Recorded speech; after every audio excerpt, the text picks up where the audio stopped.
Are your habits serving you? Are they helping you to create a life that you truly love, or are they simply a way to live your life on autopilot? Hi, I'm Ann Grady, and I am willing to bet that you wake up every single day with the best of intentions, wanting to create a life you truly love.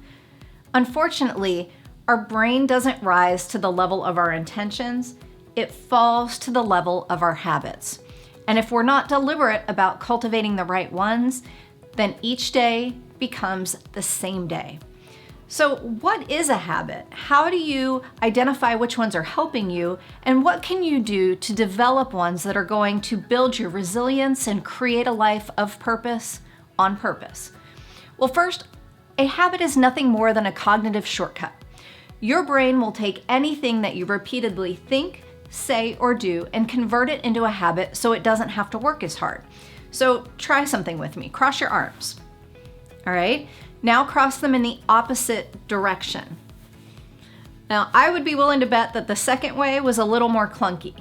If you were to cross your arms in that direction every day, eventually that would become a habit as well.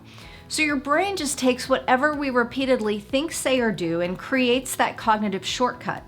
The first step is to stop and ask yourself, which of those habits are supporting the life that you want, and which ones could be undermining it?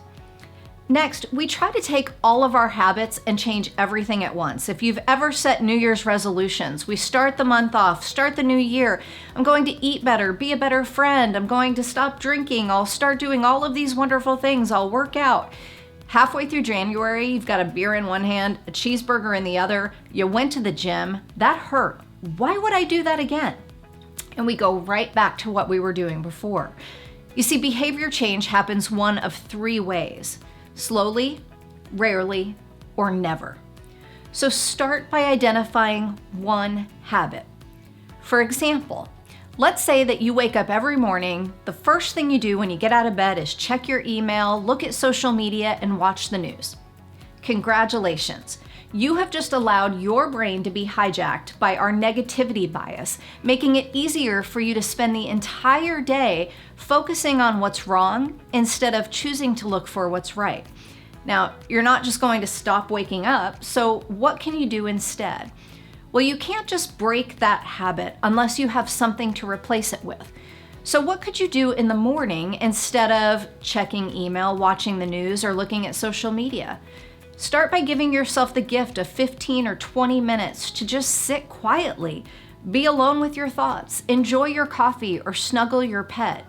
That simple shift in behavior done repeatedly over a long enough period of time is going to cultivate a new habit, one that serves you and makes your day better.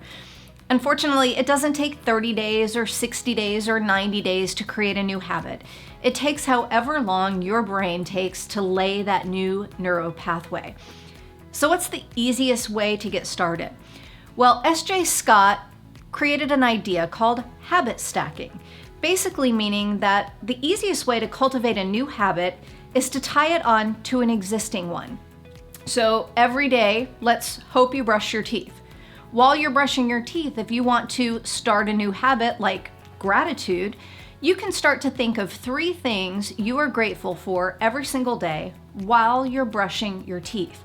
Or let's say you stare at your microwave while it's counting down, and you want to start bringing breath work and meditation and mindfulness into your life. Well, while you're watching the microwave countdown, take deep breaths. You see, it doesn't have to be super complicated. The challenge is that we just become a slave to the habits that we have, and we just drift through life and we end up where we're headed instead of really creating the life that we want. You can start to build your resilience by making your habits work for you. I share ways to do this in my new book, Mind Over Moment: Harness the Power of Resilience, and the accompanying journal. This is your life. You only get one shot. It's time to make your habits work for you.